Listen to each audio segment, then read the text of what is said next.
नमस्कार, मैं Rana Yashwant India news पर आपका स्वागत करता हूं और आप देख रहे हैं अर्ध सत्य।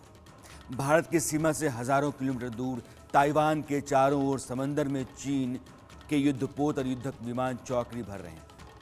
समंदर में चीन और ताइवान के बीच की जो सीमा है, चीन अब उसकी भी परवाह नहीं कर रहा है। ताइवान का रक्षा मंत्रालय कह चुका है कि शुक्रवार को 68 चीनी विमान 13 युद्धपोत मीडियन लाइन जो कि सीमा रेखा है उसको पार कर गए। यह तस्वीर जो आपके सामने है, आप देखें कि दक्षिण पूर्व जो चीन का हिस्सा है वहाँ ताइवान है, पूरी तरीके से समंदर के भीतर है और चीन के जो तटीय इलाके हैं वहाँ से इसका फासला 130 से 150 किलोमीटर के बीच में होता है। अब चीन के जो युद्धक विमान हैं और वहाँ जो युद्धाभ्यास है, उस खतरे को देखते हुए ताइवान ने अपनी डिफेंस फोर्स को अलर्ट मोड में डाल दिया है। उसे लड़ाकू विमान और नौसेना का गश्ती दल लगातार चक्कर लगा रहे हैं। हालात बिगड़ जाएं और चीनी फौज चढ़ आए तो उस स्थिति के लिए ताइवान ने अपनी मिसाइलों को तैयार करके रखा है। ये जो स्थिति है वह अमेरिकी संसद के अध्यक्ष नैन्सी पेलोसी के ताइवान आने और उनके जाने के बाद से बनी हुई है। चीन बौखलाया हुआ है और अपनी सेना को उसने ताइवान के चारों तरफ दबाव बनाने के लिए छोड़ रखा है।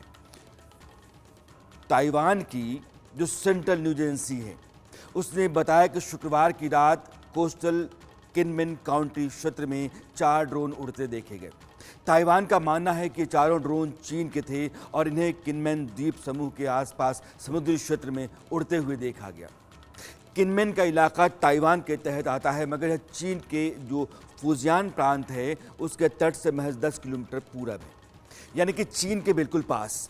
चीनी ड्रोन को भगाने के लिए ताइवान की सेना ने हवा में गोलीबारी की, यानी कि ताइवान भी कमर कसे हुए है। मगर चीन फुल फ्लेजेड वॉर छेड़ दे अगर, तो ताइवान कितना और कब तक टिकेगा, ये एक बड़ा सवाल है जिसका हम इस शो के दौरान कहीं ना कहीं विश्लेषण करेंगे, उसको समझने की कोशिश करेंगे। मगर आज अभी जो स्थिति है, चीनी सेना की ताइवान के चारों तरफ उसको देखते हुए जो चीन मामलों के जानकार हैं और युद्ध की स्थितियों को समझने वाले एक्सपर्ट्स हैं, उनकी राय है कि चीन यूक्रेन पर रूस के हमले से भी बड़ा और भयानक करेगा, यानी कि हमला करेगा। नंबर 1, जानकार यह भी मान रहे हैं कि चीन अपने हाई जो टेक्निकल ड्रोन हैं, 10 लाख सैनिक युद्धपोत फाइटर जेट्स को ताइवान स्टेट में भेज सकता है, यानी कि पूरी ताकत से आएगा, हमला बोलेगा। नंबर 2 और तीसरी बात यह कि चीन इतना बड़ा युद्धाभ्यास कर रहा है कि इसके चलते दुनिया सबसे व्यस्त समुद्री मार्ग जो जिसके जल डमरू मध्य कहते हैं उसमें कहीं ना कहीं फंस गई है। वहाँ से कारोबार लगभग बंद होने की स्थिति में आ गया है। ताइवान और अमेरिका के लिए चीन का यह जो अभ्यास है और उस इलाके में जो उसकी चहल पहल है, जो खलबली उसने मचा रखी है, वो दोनों देशों के लिए, अमेरिका और ताइवान के लिए चुनौती है। हालात जो हैं, खतरे को देखते हुए अमेरिका ने ताइवान के आसपास के अपने युद्धपोत को तैनात करके रखा है। इसमें US Ronald Reagan warship Taiwan के बिल्कुल पास है। ताइवान से जितनी दूरी चीन के तट की है उससे कम दूरी पर यूएसएस रीगन खड़ा है। रीगन की गिनती दुनिया के दूसरे सबसे बड़े एयरक्राफ्ट में होती है। उसकी जो पोजीशन है मैं आपको दिखाना चाहता हूं। ये चाइना, ताइवान और ये रोनाल्ड रीगन। तो आप देखें कि जो यूएसएस रोनाल्ड रीगन है उसकी जो स्थिति है, उसकी जो दूरी है ताइवान से, चीन का जो तटीय इलाका है वहाँ से ताइवान जितनी दूर है उससे कम दूरी पर रोनाल्ड रीगन खड़ा हुआ है। चीन पर हावी रहने के लिए ही यूएसएस ने रोनाल्ड रीगन की तैनाती की है। यह निमित्ज क्लास का एयरक्राफ्ट कैरियर है। निमित्ज क्लास का मतलब ये हुआ कि अमेरिका के वैसे एयरक्राफ्ट कैरियर जो एटॉमिक एनर्जी से चलते हैं। अमेरिका के पास ऐसे 10 एयरक्राफ्ट कैरियर्स हैं। रोनाल्ड रीगन सबसे नए कैरियर्स में से एक है। यूएसएस रीगन 2 परमाणु रिएक्टर से चलता है। इसकी रफ्तार 56 किलोमीटर प्रति घंटा होती है और इसकी रेंज की कोई सीमा नहीं। आप यह समझिए कि 20 से 25 साल तक लगातार चल सकता है, क्योंकि न्यूक्लियर एनर्जी से चलता है। यह कितना बड़ा है इसका अंदाजा आप इस बात से लगा सकते हैं कि यूएसएस रीगन पर 90 फाइटर जेट्स तैनात हो सकते हैं। कितने? 90। और हेलीकॉप्टर भी। अभी 2 रोज पहले अमेरिकी नेशनल सिक्योरिटी काउंसिल के प्रवक्ता जॉन किर्बी ने कहा कि यूएसएस रोनाल्ड रीगन को ताइवान के आसपास ही रहने का आदेश दिया गया है। क्योंकि इस पर अमेरिका के बेहतरीन फाइटर जेट्स तैनात हैं और चीन ताइवान के पास लगातार अपनी मिसाइलों से युद्धाभ्यास कर रहा है। ऐसे में अमेरिका का सतर्क रहना और ताइवान को सुरक्षित रखना ज़रूरी है। आप यह मानिए कि अमेरिका के जो सबसे आधुनिक विमान, मिसाइलें, डिफेंस सिस्टम हैं, उन सब से यूएसएस रीगन लैस है। इस युद्धपोत पर करीब 2500 सैनिक तैनात हो सकते हैं। इस पर लेटेस्ट इलेक्ट्रॉनिक वॉरफेयर सिस्टम भी लगा हुआ है। कुल मिलाकर आप ये समझिए कि चीन का अकेले मुकाबला करने के लिए यही युद्धपोत काफ़ी है। वैसे यूएसएस रीगन के अलावा 3 और युद्धपोत हिंद प्रशांत महासागर में अमेरिका के हैं, जो एक आदेश में ताइवान की तरफ मूव कर सकते हैं। ये स्थिति अमेरिका ने इंडो पैसिफिक जोन में अपनी बना रखी है। अमेरिका की तरफ से जो एक गारंटी है वह ताइवान के लिए बड़ी राहत है, लेकिन उसने खुद को भी इस तरह से तैयार किया है कि युद्ध होता है तो चीन को ऐसा नहीं है कि नुकसान कम होगा, नुकसान होगा और अच्छा खासा होगा। आपने शाही पक्षी देखी? यह एक ऐसा पक्षी होता है जिसकी पीठ पर नुकीले कांटे होते हैं। कोई जीव उस पर हमला करता है तो अपने कांटों को फैला देता है। वह जीव उस पर हमला नहीं कर पाता क्योंकि कांटे चुभ जाते हैं। ताइवान भी अपनी सुरक्षा के लिए इसी रणनीति पर काम करता रहा है। इससे उसको फायदा हुआ और चीन अपना नुकसान समझता है। वरना देखें कि चीन 70 साल से धमकी दे रहा है, लेकिन एक बार भी हमला करने की हिम्मत वह नहीं जुटा सका। अगर आप दोनों देशों की ताकत देखें तो ताइवान चीन के मुकाबले वैसे कहीं नहीं ठहरता, अगर आंकड़ों की बात करें आप तो। मगर उसका समंदर में होना, चारों तरफ से पानी और सुरक्षा का मजबूत सिस्टम ही चीन को रोकता है। वरना आप देखिए आंकड़े में। ग्लोबल फायर पावर इंडेक्स की रिपोर्ट कहती है कि चीन दुनिया में तीसरी सबसे बड़ी सैन्य ताकत है, अमेरिका रूस के बाद। वैसे उसने रूस को पीछे छोड़ दिया है। मेरी राय यह है कि वो दूसरी सबसे बड़ी सैन्य ताकत के साथ है और ताइवान 21वें पायदान पर खड़ा है। कहाँ 3 या 2 और कहाँ 21। चीन के पास 20 लाख सक्रिय सैनिक हैं, जबकि ताइवान के पास महज 1,70,000। ऐसे ही चीन के पास 3,285 एयरक्राफ्ट हैं, ताइवान के पास 751। चीन के पास 281 अटैक हेलीकॉप्टर हैं और ताइवान के पास 91 हेलीकॉप्टर। चीन के पास 79 पनडुब्बियां हैं, जबकि ताइवान के पास सिर्फ 4 पनडुब्बियां हैं। देख रहे हैं ना, कहाँ 79, कहाँ 4। स्थिति है ये पनडुब्बियों के मामले में, जबकि समंदर में लड़ाई का सबसे मजबूत हथियार पनडुब्बियां ही होती हैं। अलबत्ता चीन की नौसेना दुनिया में सबसे बड़ी है। अगर उस लिहाज से ताइवान को देखें तो वह कहीं नहीं ठहरता है। ये आंकड़े आपको बता रहे हैं जो मैंने अभी आपको दिखाए। लेकिन उसकी जो रणनीति है ताइवान की, चीन को उसी के समंदर तट पर घेरने, हमला करने और परेशान करने की, वह बहुत सदी हुई है। ताइवान के पास Patriot PSC-3 air defence system जैसे हथियार है, जो चीन की मिसाइलों के अलावा उसके लड़ाकू विमान और ड्रोन को भी मार गिरा सकते हैं। ताइवान के पास बड़ी संख्या में portable air defence system, stringer और एंटी टैंक जावलिन मिसाइल हैं। ताइवान के पास अमेरिकी हार्पून मिसाइल भी हैं, जो चीन के युद्धपोतों पर भारी पड़ सकती है। ये जो मिसाइलों का जिक्र मैंने किया है, ये सारी मिसाइलें यूक्रेन को भी अमेरिका ने दिया। आप देखें कि रूस नाको चने चबा रहा है तो इन्हीं मिसाइलों के चलते, जो एयर डिफेंस सिस्टम उसका है और जो एंटी टैंक मिसाइल्स हैं। यही स्थिति ताइवान में चीन की हो सकती है। इसके अलावा ताइवान बड़ी संख्या में दूसरी मिसाइलों और हथियारों से भी लैस है। लेकिन चीन की धमकी आप सुनिए। 有利适度，中方的军事的演训公开透明、专业，符合国内法，符合国际法，符合国际惯例，旨在向肇事分子发出警示，旨在要向台独势力进行。 चीन की सरकार कहती है कि जो युद्धाभ्यास हो रहा है वो नियम कायदों के मुताबिक हो रहा है। ताइवान कहता है कि उसके फाइटर जेट्स और इसके वॉरशिप्स हमारी सीमा में घुस आते हैं। चीन के लिए ताइवान आसान टारगेट नहीं है, मगर युद्ध के सारे संकेत दिख रहे हैं। साम दाम दंड भेद सारे दांव आजमाए जा रहे हैं। चीन की तरफ से जो खतरा है उसे देखते हुए ताइवान का डिफेंस ऑर्गेनाइजेशन इस साल मिसाइल बनाने की क्षमता को 2 गुना से अधिक यानी कि साल भर में 500 मिसाइल बनाने के मिशन पर काम कर रहा है। लेकिन इसी बीच उसके तेज तर्रार वैज्ञानिक और defence research and development wing के उप प्रमुख ओ यांग लेहिंग संदेहास्पद स्थिति में होटल के कमरे में मृत पाए गए। उनकी मौत को लेकर के संदेह यह भी है कि चीन ने हत्या करवा दी होगी। वैसे कहा यह भी जा रहा है कि हो सकता है कि हार्ट अटैक आया हो, मगर चीन ताइवान के बीच तनाव इतना ज़्यादा है कि हर अनहोनी पर चीन पर उंगली उठ ही जाती है। मैंने अरसद के पिछले एपिसोड में आपको बताया था कि चीन अपनी पूरी सेना और सैन्य साजो सामान को 2035 तक अपग्रेड और अल्ट्रा मॉडर्न करने के अभियान पर काम कर रहा है।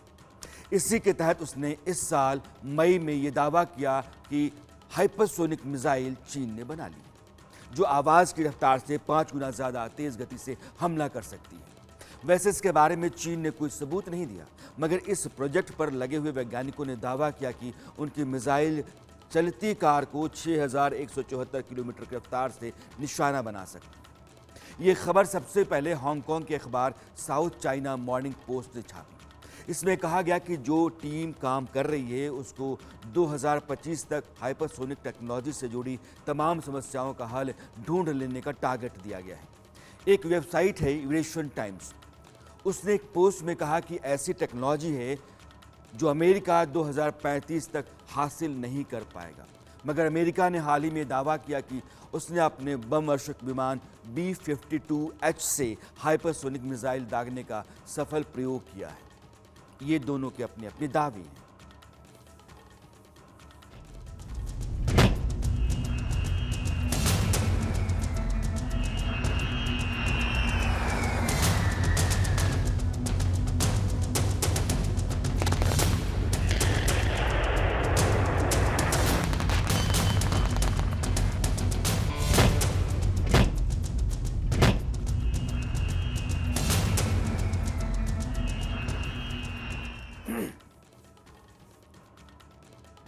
रक्षा मामलों के जो जानकार हैं, हिंदुस्तान के 2 बड़े जानकार थोड़ी देर में मुझसे जुड़ेंगे। उनका मानना है कि फिलहाल चीन और रूस के पास ऐसे हाइपरसोनिक हथियार हैं जिनका अभी इस्तेमाल नहीं किया गया है। वैसे आम भाषा में आप समझें तो वैसी हाइपरसोनिक मिसाइलें होती हैं जो आवाज़ की रफ्तार से 5 गुना ज़्यादा स्पीड से चलती हैं, उनको हम हाइपरसोनिक कहते हैं। अगर किलोमीटर में मैं आपको बताऊं तो 6115 किलोमीटर प्रति घंटा की रफ्तार से चलती है, यानी कि श्रीनगर से चेन्नई 1 घंटे में जा करके वो मिसाइल लौट सकती है। रफ्तार आपको इस तरीके से समझ में शायद आए। कुछ मिसाइलें ऐसी होती हैं जिनको सुपरसोनिक कहते हैं, हाइपरसोनिक जो आवाज़ की रफ्तार से 5 गुना चलती हैं, और सुपरसोनिक ये मैक 1 और मैक 3 के बीच की स्पीड टारगेट को ध्वस्त करती है, यानी कि स्पीड इनकी गति से 2 या 3 गुना ज़्यादा होती है। भारत की जो ब्रह्मोस मिसाइल है वो सुपरसोनिक मिसाइल का सबसे अच्छा नमूना है। यह मिसाइल करीब 2100 से 2300 किलोमीटर की रफ्तार से प्रति घंटे की रफ्तार से हमला करती है। मैं इनका जिक्र इन बातों का, मिसाइलों का, सुपरसोनिक मिसाइलें जो कि चीन और अमेरिका दावा करते हैं कि हमारे पास है, इसलिए मैंने किया ताकि ताइवान को लेकर के युद्ध होता है तो चीन अपने सारे हथियारों का इस्तेमाल करेगा, कर सकता है, जाहिर अमेरिका भी करेगा, तो हालात कैसे बनेंगे इसका अंदाज़ा आपको हो जाए। इसलिए दोनों की ताज़ा ताकत आपको पता होनी चाहिए। ताइवान के मामले में अमेरिका यूक्रेन की तरह पीछे नहीं जा सकता, लेकिन यह भी सही है कि कई देश जो यूक्रेन का साथ दे रहे हैं वे ताइवान का ना दें अगर युद्ध होता है तो, क्योंकि ज़्यादातर देश ताइवान को चीन का हिस्सा मान चुके हैं। उनकी वन चाइना पॉलिसी के साथ सहमति है। जो जानकार हैं अगर उनकी माने तो चीन की नौसेना दुनिया में सबसे बड़ी है और इसके पास 360 लड़ाकू जहाज़ हैं, जबकि अमेरिका के पास सिर्फ 300 जहाज़ हैं। चीन के पास दुनिया के सबसे advanced merchant ship, coast guard और समुद्री सैनिक हैं। यही कारण है कि अगर चीन ने ताइवान पर हमला किया तो वो सबसे पहले समुद्र के रास्ते से ही दाखिल होना चाहेगा। मगर जैसा मैंने ऊपर कहा आपसे कि अमेरिका के पास अपने एयरक्राफ्ट कैरियर्स हैं और एम्फीबियस शिप हैं जो F-35 और F-18 जैसे जेट से लैस हैं और वे ताइवान के आसपास ही तैनात किए गए हैं। स्कॉटलैंड की सेंट एंड्रूज यूनिवर्सिटी के फिलिप ओब्रायन कहते हैं कि चीन का ताइवान पर हमले का ख्याल ही चीन की नौसेना के लिए नरसंहार सा लगता है। ये लोग बहुत एक्सपर्ट्स हैं, लगातार डिफेंस स्टडीज़ पे ही काम करते हैं, अलग देशों की ताकत की आजमाइश करते हैं, उनको जानते हैं, समझते हैं। उनकी ये राय है। ताइवान के पास सस्ती और लैंड बेस्ड एंटी शिप मिसाइलें हैं और सामने से आ रहे वॉरशिप पर वह कहर बरपा सकता है। लेकिन चीन क्या कहता है? 只是一出令人不齿的闹剧，因为他搬起石头砸了自己的脚，反而强化了国际社会一个中国的共识，反而激发了14亿中国人民要团结一致，加快建设我们社会主义的现代化强国，实现祖国统一的决心和意志。中方的举措。 चीन की सरकार हुकूमत कभी भी कोई ऐसी बात नहीं कहती है जिस पर आप यकीन कर पाएं, लेकिन चीन जो वहाँ कर रहा है ताइवान के चारों तरफ, उससे दुनिया परेशान ज़रूर है। मेरे साथ दो एक्सपर्ट्स हैं, लेफ्टिनेंट जनरल रिटायर्ड AK श्वास साहब हैं और ग्रुप कैप्टन BN झा साहब हैं। श्वास साहब आपका बहुत बहुत स्वागत है, झा साहब आपका भी बहुत बहुत स्वागत है। एक बुनियादी सवाल है, ये कई हलकों में उठता है, जो लोग डिफेंस के हैं वो भी चर्चा करते होंगे, जो आम लोग हैं उनकी चर्चा में भी है कि अगर चीन ताइवान पे हमला करता है तो वो कौन सा रास्ता अख्तियार करेगा, एयरफोर्स का इस्तेमाल करेगा, आर्मी का इस्तेमाल करेगा या नेवी का करेगा? जनरल श्वास। देखो, सबसे इम्पोर्टेंट चीज़ है, हमें मालूम है ताइवान एक आइलैंड है और समुंदर से घिरा हुआ है और करीब करीब 150 किलोमीटर के दूर वो मेन चाइना से दूर है। तो दो बातों का इस्तेमाल ज़्यादा होगा, एक तो एयर पार का, एक नेवल पार का। इसका मतलब जो नेवी है उससे वो चारों तरफ से उसको घेरेगा, फिर एम्फीबियस ऑपरेशन से वो अंदर आएगा और अपना एयर पार इस्तेमाल करेगा और उसके साथ रॉकेट और मिसाइल का भी इस्तेमाल करेगा। जिस प्रकार से वो अभी एक्सरसाइज कर रहा था, 6 तरफ से उसको घेरने की कोशिश कर रहा था, जो अभी एक्सरसाइज की है वो एक रियल टाइम एक्सरसाइज कर रहा था, जो कि एक रिहर्सल थी। अगर उसको कल को ताइवान को जबरदस्ती लेना है तो वो किस प्रकार से वो कोशिश करेगा, वो उसका एक रिहर्सल था जो अभी चीन ने 4-5 दिन में किया है, 7 तारीख तक, 4 से 7 तारीख। मगर ये सच्चाई है कि अगर आप कंपैरिजन करो तो ये नहीं है कि जो ताइवान है कि ये इजी वॉक होगा चाइना के लिए। जैसे आप कंपेयर करते, अगर नेवी को देखा जाए कि अभी भी उसके पास शिप्स तो ज़्यादा हैं पर क्वालिटी ऑफ जो उसके पास वेपन्स और शिप्स हैं वो हाँ बहुत पीछे है अमेरिका से अभी भी। अगर आप पूरी शक्ति देखें, जिस प्रकार से ताइवान को लैस किया गया है एयर डिफेंस सिस्टम, जो कि थर्ड है, terminal high altitude area defence plus Patriot missile, जो साउथ कोरिया को भी दी हुई हैं और जापान में भी लगी हुई है, वो बहुत ही एक प्रकार से सक्षम, वो इतनी आसानी से जहाज को नहीं आने। दूसरा जो उसकी नेवल पावर है, वो जिस प्रकार से यूएस ने USS Ronald Reagan aircraft carrier group को वहां लगा रखा है, 4 फ्रिगेट और 5 क्रूज शिप और उसके बाद 10 से 12 जो सबमरीन जो अमेरिका की वहां पर। तो ऐसे में चीन अगर युद्ध करता है ताइवान से तो इतना आसान नहीं होगा जी। दूसरी एक और इम्पोर्टेंट चीज, एक ही नुकसान है जो कि फर्क है अगर यूक्रेन और ताइवान का करो, कि ताइवान एक छोटा टापू, उसमें स्ट्रेटेजिक डेप्थ नहीं है जैसे कि यूक्रेन में थी, बहुत लंबा जो इलाका था। तो यही एक नुकसान है, बाकी मुझे लगता नहीं कि चीन के लिए इतना आसान होगा ताइवान को। ग्रुप कैप्टन BN झा, बिल्कुल आप सही कह रहे हैं। यूक्रेन की स्थिति जो है, यूक्रेन का ज़मीनी जो सरहद है उसकी, वो रूस और बेलारूस दोनों से मिलती है। बहुत बड़ा इलाका, एक हिस्सा है जो नीचे समंदर का होता है, ब्लैक सी का। तो ज़मीन के रास्ते से रूस और बेलारूस से रूसी फ़ौज का घुसना आसान था, लेकिन चीन की फ़ौज का ताइवान तक पहुंचना उतना आसान है नहीं। तो झा साहब, मैं ये जानना चाहता हूं, इस साल चुनाव हैं, इस साल राष्ट्रपति चुना जाएगा चीन का, एक दबाव शी जिनपिंग पे है, वो अपने आप को दुनिया का सबसे बड़ा राजनेता या नेता बनाना या मानना चाहते हैं, अपनी फ़ौज को सबसे मजबूत फ़ौज के तौर पर दिखाना चाहते हैं, अपने देश को एक सुपर पावर के तौर पर दिखाना चाहते हैं। क्या यह सब जिसके पास दिमाग में है वो ताइवान के साथ इस तरह के झमेले को छोटे से युद्धाभ्यास के बाद छोड़ देगा, या फिर आप कोई युद्ध देख रहे हैं? देखिए, जहाँ तक मेरा सोचना है, जहाँ तक मैं चीन को समझ पाया हूँ, ये डायरेक्ट अटैक ऐसे नहीं करेगा, क्योंकि हमने इसकी बहुत सारे टैक्टिक्स देख लिए हैं भारत के ही खिलाफ और बाकी के भी खिलाफ हमने देख ली है। ये डायरेक्टली जो जनरल साहब बता रहे थे वो काफ़ी एक्सपर्ट हैं, लेकिन मुझे लगता है कि चीन ऐसी दुस्साहस नहीं करेगा कि डायरेक्टली अपना नेवी को, अपने एयरक्राफ्ट को ले जाके वो ताइवान के मेन लैंड से लगा दे। ऐसा नहीं होगा। देखिए, युद्ध का एक नियम है कि आपको अपना जो जितना नुकसान है वो मिनिमम हो और एनिमी का जिसपे आप अटैक कर रहे हैं उसका नुकसान सबसे ज़्यादा हो। तो जो हमने चीन को अभी तक समझा है, ये वॉर ऑफ एटिशन होगा जी, क्योंकि जैसे आपने देखा था यहाँ पे लद्दाख, तो पूर्वी लद्दाख में उसने अपने सारी फौज यहाँ पे स्ट्रेंथ लगा के रखी थी, लेकिन हमला नहीं किया था। आपको टेस्ट करती है, आपको थका के आपको मजबूर कर देंगे कि आप अपने आप को सरेंडर कर दें या पीछे चले जाएं। तो भारत ने ऐसा नहीं किया था और इसलिए चीन वापस गया वहां से। हालांकि यही चीज ताइवान के भी के पक्ष में भी ऐसा ही होगा, हम कह नहीं सकते हैं, लेकिन जी, हमें ये चीज याद रखना पड़ेगा कि जब भी एक छोटा सा आइलैंड है, ताइवान एक छोटा सा आइलैंड है, मुश्किल से 38,000 किलोमीटर उसका जो लैंड है, अगर चीन चाहे तो वो उस टारगेट को पहले सॉफ्ट कर देगा। चीन के पास इतने बहुत सारे मिसाइल्स हैं, मैं न्यूक्लियर मिसाइल की नहीं बात कर रहा हूँ, मैं सिर्फ क्रूज मिसाइल्स और बैलिस्टिक मिसाइल्स की बात कर रहा हूँ। अगर चीन चाहे तो पूरे आइलैंड को सॉफ्ट कर देगा और उसके बाद ये उसके ऊपर में चढ़ाई करेगा।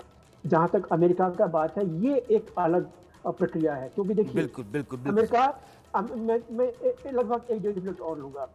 अमेरिका अगर डायरेक्टली अपनी सेना को मेनलैंड पे भेजेगी और रखेगी तो फिर चीन ये सॉफ्टनिंग नहीं कर पाएगा। इस तरह से मिसाइल जो अटैक होते हैं शायद वो नहीं कर पाएगा, क्योंकि अगर ऐसा किया, अगर डायरेक्टली अमेरिकन फोर्सेस पे हमला हुआ तो फिर बहुत सारी जो चीजें हैं वो अमेरिका के पक्ष में चले जाती हैं कि फिर वो चीन के ऊपर में भी खड़ी हो जाएंगे और चीन के लिए लेने के देने पड़ जाएंगे। यह बात चीन के नुकसान का सौदा साबित हो जाएगी। जी बिल्कुल सही कह रहे हैं। तो ये सारे चीजें साथ में आती हैं, तो थोड़ा सा चीन को समझना पड़ेगा। मुझे नहीं लगता है कि ये डायरेक्टली वहां पे अटैक होगा। आप दोनों मेहमानों का शुक्रिया। हिंदुस्तान ने सुना कि अगर चीन ताइवान पे हमला भी करना चाहता है तो उसके लिए यह कितना मुश्किल काम है।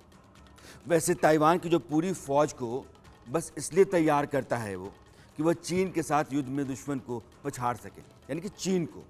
इसलिए उसकी रणनीति चीन को उसी के समुद्र तट पर घेरने, हमला करने और दुश्मन को परेशान करने की रही है। ताइवान महंगे लड़ाकू विमानों और पनडुब्बियों पर ज़्यादा खर्च नहीं करता। हमारे मेहमानों को भी आपने सुना, कमोबेश वह भी यही बात कह रहे थे। बल्कि वह हथियार लेता है जो युद्धपोतों, पनडुब्बियों, फाइटर जेट्स को नीचे से तबाह कर सके। वो अपने किनारे किनारे ज़मीन के इलाके पर खड़ा होकर के और फिर उसके बाद दुश्मन के ऊपर हमला करके अपने तक उसको आने से रोक ले। उसके पास Patriot PSC-3 air defence system जैसे हथियार हैं जो चीन की मिसाइलों के अलावा उसके लड़ाकू विमान और ड्रोन को भी मार के गिरा सकते हैं। ताइवान के पास बड़ी संख्या में portable air defence system stinger और एंटी टैंक जावलिन मिसाइलें हैं। ये स्टिंगर जावलिन मिसाइलें यूक्रेन में काम कर रही हैं, यूक्रेन के लिए, रूस के खिलाफ। इन दोनों के बूते यूक्रेन ने रूस को नाको चने चबवाए हैं। ये बात मैं आपसे बार बार कह रहा हूँ। ताइवान के पास तो अमेरिकी हार्पून मिसाइल भी है जो चीन के युद्धपोतों पर भारी पड़ सकती है। इसके अलावा ताइवान बड़ी संख्या में दूसरी मिसाइलों और हथियारों से भी लैस है। ताइवान की अगर एयरफोर्स की बात करें तो चीन को जवाब देने और चीनी हमले से अपने विमानों को बचाने के लिए ताइवान ने ज़मीन के भीतर सुरंगें बना रखी हैं। मैं उन तस्वीरों को आपको आज दिखाऊंगा कि ये हाईटेक सुरंगें कई एयरबेस को आपस में जोड़ती हैं। जो तस्वीर आप देख रहे हैं, हाल ही में ताइवान ने इन सुरंगों की एक्सक्लूसिव तस्वीरें दिखाई जो अभी आपके सामने हैं और कहा यह जाता है कि ताइवानी वायुसेना के ये अंडरग्राउंड बंकर इतने मजबूत होते हैं कि इन पर किसी बम या मिसाइल का कोई असर होता नहीं है। इन बंकरों के अंदर विमानों की मरम्मत के अलावा विमानों में बम, रॉकेट, मिसाइल तैनात की जाती हैं, उसको फिट किया जाता है और यहीं से एयरबेस पर निकल जाते हैं, उड़ान भरते हैं और फिर लौट करके यहीं अंदर पार्क हो जाते हैं। जो हाल में तस्वीर आई उनमें ताइवानी सैनिक अमेरिका में बने लड़ाकू विमान F-16 में हार्पून मिसाइल फिट करते हुए दिख रहे थे। हार्पून मिसाइलें समुद्र में कई युद्धपोतों को निशाना बनाने के लिए इस्तेमाल की जाती हैं। मैं इन बातों का जिक्र इसलिए कर रहा हूं क्योंकि चीन के तेवर और उसकी फौज की हलचल से युद्ध के आसार दिखते हैं। अब आप ये समझिए कि एक तरफ यूक्रेन पर रूस का हमला है और दूसरी तरफ चीन ताइवान पर चढ़ा है और तीसरी तरफ इजराइल गाजा पट्टी पर बम फेंक रहा है। दुनिया किस भयानक अस्थिरता का शिकार हो जाएगी। अभी जो हालात हैं विस्फोटक हैं, स्थितियाँ अच्छी नहीं हैं और जाहिर है भारत इससे अछूता नहीं रह सकेगा, असर होगा। लेकिन क्या? और ताइवान चीन का रिश्ता क्या है? इतिहास क्या कहता है? क्यों ताइवान के ऊपर चीन दावा करता है? शायद आपने नहीं जाना होगा। आपके सामने जो तस्वीर है यह चीन और ताइवान की है। ताइवान जो कि समंदर में एक बड़ा सा देश है और चीन उस पर दावा कर रहा है, लगातार अभ्यास कर रहा है। अब उसने येलो सी में सैन्य अभ्यास करने का ऐलान किया है। उधर यूक्रेन और रूस के बीच में युद्ध चल ही रहा है। इस बीच में इजराइल ने गाजा पट्टी पर ताबड़तोड़ बमबारी की है, उसमें लगभग 28 लोग मारे गए हैं। स्थिति जो दुनिया की है 3 हिस्सों में वो विस्फोटक होती जा रही है। गाजा पट्टी में जो हमला हुआ इजराइल का, उसको मैं आपको दिखाना चाहता हूं कि हालात कितने वहां खतरनाक हो चले हैं और फिर मैं आपको चीन और ताइवान की तरफ लेकर आना चाहता हूं।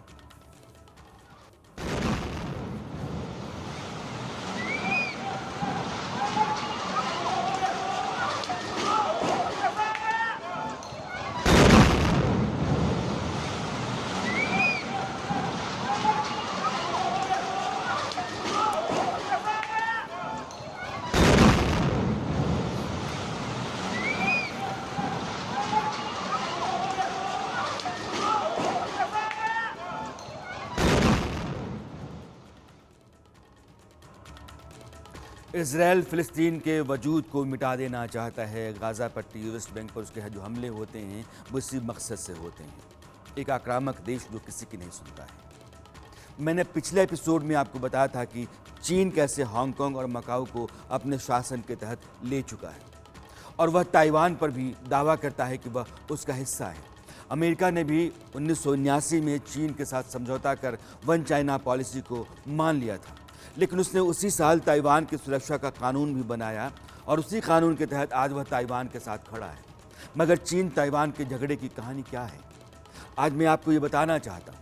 अभी तक युद्ध जैसे जो हालात हैं उसे बताना ज़रूरी था, लेकिन आज यह जानना भी उतना ही महत्वपूर्ण है कि आखिर कहानी क्या है ताइवान की। ताइवान पर चीन क्यों लगातार धावा बोलता रहता है, क्यों कहता है कि वह उसका हिस्सा है।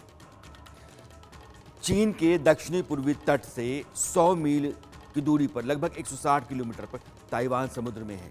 मैंने नक्शे में बार बार आपको दिखाया। इसका दायरा 35,980 वर्ग किलोमीटर का है, यानी कि जो हमारा राजस्थान का राज्य है 33,000 किलोमीटर का, उससे बस थोड़ा सा बड़ा। और यहाँ की आबादी 2,36,00,000 है। लोग मंदारिन, मिनमिन और चीनी भाषा और हुक्का भाषा ये सब बोलते हैं। जो धर्म है उनमें सबसे ज़्यादा ताओ और बौद्ध हैं, इसके बाद ईसाई। यानी कि कई धर्मों को मानने वाला यह देश है ताइवान और एक लोकतांत्रिक देश है। बात अब 1542 करते हैं। पुर्तगालियों से भरा एक जहाज़ जापान जा रहा था। यह जहाज़ एक छोटे से द्वीप पर आया जो बेहद खूबसूरत था और पुर्तगालियों ने इसे नाम दिया इल्हा फॉर्मोसा, यानी कि बेहद खूबसूरत। पश्चिम के देश दूसरे विश्व युद्ध तक इसे फॉर्मोसा ही कहते थे। 1622 में डच ईस्ट इंडिया कंपनी ने ताइवान के दक्षिण पश्चिम तट पर पेंगू द्वीप पर एक बेस बनाया, लेकिन चीन की तब की जो सरकार थी या मिंग वंश की सेना जो थी उसने उसको खदेड़ दिया। इसके बाद 1624 में डचों ने, यानी कि डच मतलब हॉलैंड के लोगों ने, ताइवान के ताइनान शहर में अपना बेस बनाया। डचों के बेस ने ताइवान को समुद्री व्यापार का केंद्र बना दिया। यहाँ से चीन, जापान, भारत, दक्षिण पूर्व एशिया और दक्षिण एशिया से कारोबार आसान हो गया, यूरोप तक भी। ताइवान ने डचों की मौजूदगी जो थी ताइवान में मिंग राजवंशियों के खिलाफ विद्रोह को भड़का दिया। इसका नेतृत्व झेंग चेंग गोंग ने किया। 1662 में एक समझौता हुआ, इसके तहत डचों ने ताइवान को छोड़ दिया। चीन से मिंग राजवंश का खात्मा हो गया और झेंग जो कि क्रांति का या आंदोलन का अगुवा थे, वो उनका शासन वहाँ हो गया झेंग परिवार का। झेंग परिवार 22 साल तक राज कर पाया। 1683 में क्विंग राजवंश का शासन आ गया। क्विंग राजवंश ने चीन और ताइवान, क्योंकि चीन उस ताइवान का हिस्सा था। 1895 में जब क्विंग राजवंश की जापान से हार हुई तो उसके खिलाफ भी विद्रोह भड़क गया। यह विद्रोह 1911 में क्रांति में बदल गया। इसे शंघाई रिवॉल्यूशन कहा जाता है। इस क्रांति ने क्विंग राजवंश को सत्ता से उखाड़ दिया। इसके बाद 1 जनवरी 1912 को चीन का नाम रिपब्लिक ऑफ चाइना रखा गया। sun yat-sen इसके राष्ट्रपति बने। sun yat-sen राष्ट्रवादी नेता थे। 1919 में उन्होंने कुओमिंतांग पार्टी का गठन किया। इसका मकसद था चीन को फिर से जोड़ना। जापान से हार के बाद ताइवान अलग हो गया था। sun yat-sen ने यूरोप से मदद मांगी, लेकिन वहां से कोई खास मदद मिली नहीं। इसी बीच 1921 में चीन कम्युनिस्ट पार्टी का गठन हो गया।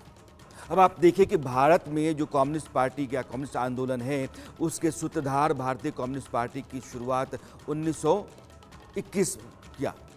17 अक्टूबर 1920 को बल्कि ताशकंद में, सोवियत संघ का हिस्सा तब था ताशकंद, अब उज्बेकिस्तान में है, वहाँ भारतीय कम्युनिस्ट पार्टी का गठन हुआ। उसके बाद चीन में कम्युनिस्ट पार्टी का गठन हुआ था। जो भारतीय कम्युनिस्ट पार्टी बनाई गई थी उसमें एम एन रॉय, उनकी partner Evelyn Trent Roy, Abani Mukherjee, रोटा फिंटिग्रॉफ, मोहम्मद अली, इन जैसे लोग थे। ताशकंद में भारतीय कम्युनिस्ट पार्टी के गठन का ऐलान इन लोगों ने किया। यानी कि चीन में जब कम्युनिस्ट पार्टी बनी उससे 1 साल पहले भारत के लिए कम्युनिस्ट पार्टी बनाई गई। खैर, 1923 में sun yat-sen की सरकार और तब के सोवियत संघ के बीच समझौता हुआ। 1923 में ही sun yat-sen ने अपने लेफ्टिनेंट चियांग काई शेक को सैन्य और राजनीतिक पढ़ाई के लिए मॉस्को भेजा। समझौते के तहत, यानी कि sun yat-sen और सोवियत संघ के बीच वाले करार के मुताबिक, चियांग को मॉस्को में खास ट्रेनिंग दी गई। जब वे मॉस्को से लौटे तो जो कुओमिंतांग पार्टी थी उसके कुछ सदस्यों को ट्रेनिंग दे करके उन्होंने एक आर्मी बनाई।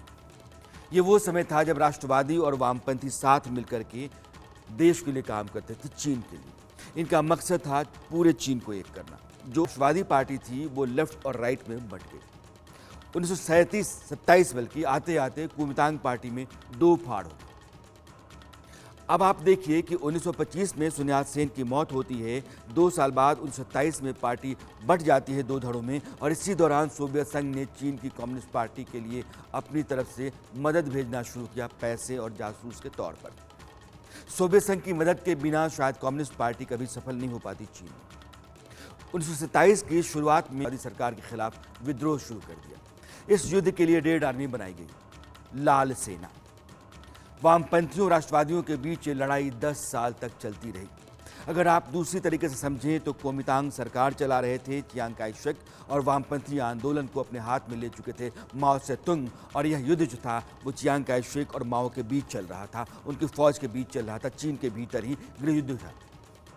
इस दौरान चीन की 3 राजधानियां बन गई। एक तो बीजिंग, जिसे अंतर्राष्ट्रीय मान्यता मिल चुकी थी, दूसरी थी वुहान, जहां कम्युनिस्टों की पकड़ बहुत मजबूत थी, और तीसरी थी नानजिंग, जहां से कुओमिंतांग की सरकार चल रही थी। ये स्थिति उस समय चीन की थी।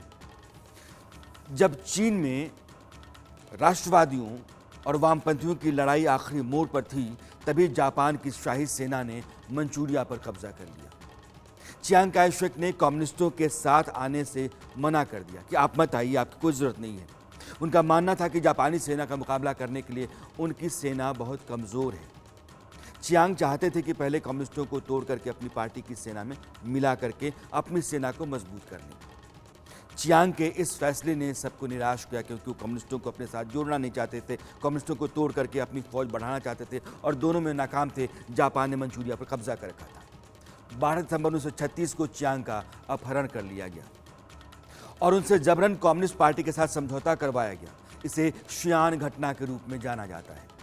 इससे कुओमिंतांग और कम्युनिस्टों के बीच जापानी सेना के खिलाफ समझौता तो हो गया, मिलकर लड़ेंगे, लेकिन ये सिर्फ नाम का था। जमीन पर दोनों पार्टियों में कोई तालमेल नहीं था।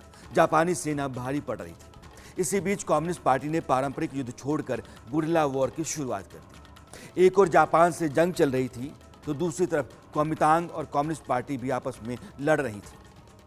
अमेरिका समेत पश्चिमी देशों ने चेताया कि इस गृह युद्ध से जापान को ही फायदा होगा। उस समय तक माओ त्से-तुंग कम्युनिस्ट पार्टी के बड़े नेता बन चुके थे। सोवियत संघ ने माओ को चिट्ठी भेजी जिसमें लिखा गया कि गृह युद्ध खत्म कीजिए, क्योंकि जापानी सेना को इससे फायदा हो रहा है। चियांग जिद पर अड़े हुए थे, लेकिन कानून कुओमिंतांग ही चीन को चला रहा था, इसलिए देश की रक्षा करना उनकी जिम्मेदारी थी। कुओमिंतांग की सरकार को, चियांग काई शेक को।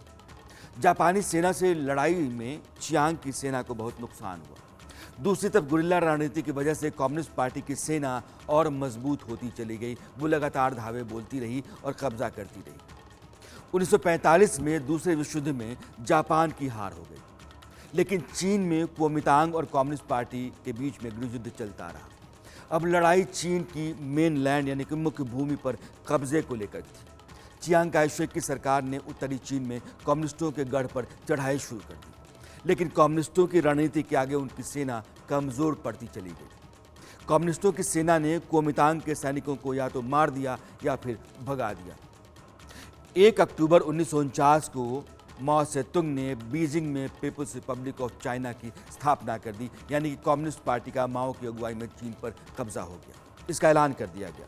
तब तक चियांग काई शेक और कुओमिंतांग के करीब 20 लाख लोग भागकर ताइवान चले गए थे। दिसंबर 1949 में चियांग ने ताइपे को अपनी राजधानी घोषित की और इसका नाम रखा रिपब्लिक ऑफ चाइना, जिसको ताइवान कहा जाता है।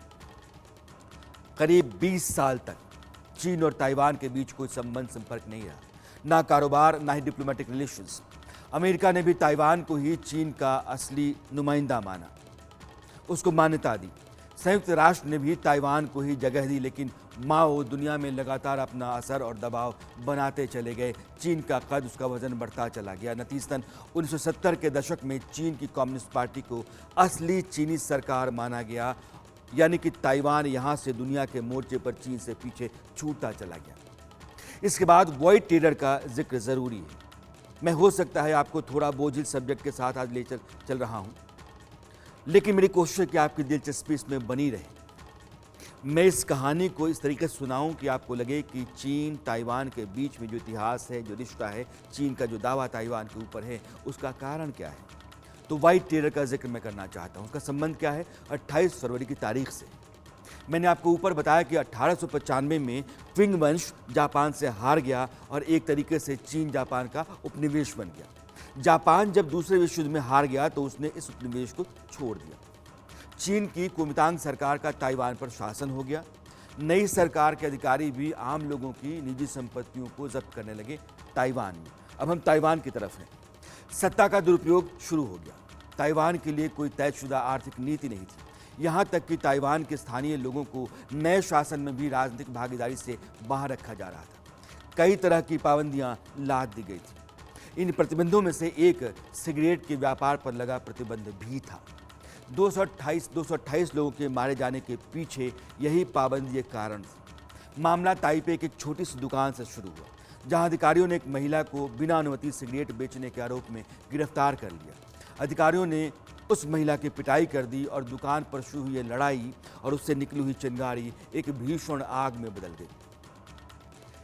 यह आग ऐसी फैली कि अधिकारी ने अपनी बंदूक निकालकर भीड़ पर गोली चला दी। इससे एक शख्स घायल हो गया, जिसकी अगले दिन मौत हो गई। उस दिन 28 फरवरी 1947 की तारीख थी। इस घटना के बाद ही ताइवान में व्हाइट टेरर का दौर शुरू हो गया। ताइवान कुओमिंतांग सरकार, चियांग काई शेक, लेकिन जैसे ही प्रदर्शनकारियों की भीड़ गवर्नर जनरल चेन यी के कार्यालय की तरफ बढ़ी, गार्ड्स ने उनके ऊपर गोलियां बरसाना शुरू कर दिया। इसके बाद हिंसा का ऐसा चक्र शुरू हुआ कि ताइवान के हजारों लोग मौत के घाट उतार दिए गए। ये एक स्थिति बनी रही चीन और ताइवान के बीच में। 15वीं सदी जब पुर्तगाली वहाँ आए और चियांग काई शेक की सरकार वहाँ रही, एक शासन जो निरंकुश था वो ताइवान के ऊपर रहा, वो बदला और अब वहाँ लोकतंत्र है। वहाँ के राष्ट्रपति वेंग हैं। 2016 में प्रचंड बहुमत के साथ उन्होंने चुनाव जीता और 2020 में भी उन्होंने चुनाव जीता। वेंग जीतने के बाद ये कह गई थी कि चीन को शायद अब समझ में आ गया होगा कि ताइवान के लोग क्या चाहते हैं। यह एक लोकतांत्रिक देश है, उसका किसी भी ऐसी सत्ता में यकीन नहीं है जो एक पार्टी एक व्यक्ति से चलती है। अभी तक की स्थिति ये है कि चीन अपने मिलिट्री डील के दौरान ताइवान को चारों तरफ से घेरे हुए है। येलो सी में वो एक्सरसाइज करने के लिए जा रहा है। मिसाइल, युद्धपोत, फाइटर जेट्स के बाद अब उसने युद्धाभ्यास में ड्रोन्स को भी उतार रखा है। ये ड्रोन्स जापान के नज़दीक उड़ते हुए ताइवान की ओर आए हैं। इसकी वजह से ताइवान की खाड़ी में ताइवान की स्थिति भयावह हो चुकी है। मगर ताइवान के लोगों को अगर आप देखेंगे, उससे पूछेंगे तो उनको इससे कोई फर्क नहीं पड़ता है। वे कहते हैं कि चीन की धौंस और धमकी के साथ लंबे समय से हम जीते आए हैं, हमको इसकी आदत है, हम पर इसका कोई असर होता नहीं। ताइवान को अगर आप देखें तो एक बेहद खूबसूरत और तरक्की में बहुत आगे निकला हुआ मुल्क है। उसकी कुल आबादी का 80% हिस्सा यहाँ के मूल निवासी हैं, 15% वो लोग हैं जो बाहर से आकर के बसे और 5% दूसरे देशों से आए हुए लोग हैं। यहाँ के लोग संगीत से प्रेम करते हैं, सेहत को लेकर बहुत जागरूक रहते हैं, बहुत फिट रहते हैं। ताइवान के लोग आदतन मास्क पहनते हैं। इस आदत के चलते राजधानी ताइपे को फेस मास्क कैपिटल कहा जाता है। जो लोग नाक में खराब हवा तक बर्दाश्त नहीं करते, वे चीन के हमले की बारूदी गंध कहाँ से बर्दाश्त करेंगे। ये वही देश है जो दुनिया भर में 90% आधुनिक सेमीकंडक्टर बनाता है, जिसका जिक्र मैंने पिछले एपिसोड में भी किया था। बीते साल ही ताइवान ने $118 अरब का सिर्फ सेमीकंडक्टर निर्यात किया। एक उदाहरण दूं तो ताइवान की कंपनी TSMC, जिसको ताइवान सेमीकंडक्टर मैन्युफैक्चरिंग कंपनी कहते हैं, दुनिया के दिग्गज टेक कंपनियां हैं, उनके लिए चिप बनाती है, मतलब कि एप्पल, AMD, निविया या ARM। पिछले एपिसोड में मैंने बताया था कि चीन को इस बात का डर है कि अगर वह ताइवान पे हमला करता है तो सेमीकंडक्टर ताइवान बनाना बंद कर देगा, देना बंद कर देगा, फिर उसकी जो मॉडर्न टेक्नोलॉजी पे आधारित पूरा सिस्टम है वो बैठ सकता है। उसका डर यह भी है। तो ये आज अरसत में मैंने आपको बताने की कोशिश की कि चीन और ताइवान का रिश्ता क्या है। अरसत में आज इतना ही। अगले हफ्ते मेरी मुलाकात आपसे फिर होगी। सवाल कोई दूसरा होगा, मुद्दा कोई नया होगा। तब तक के लिए नमस्कार।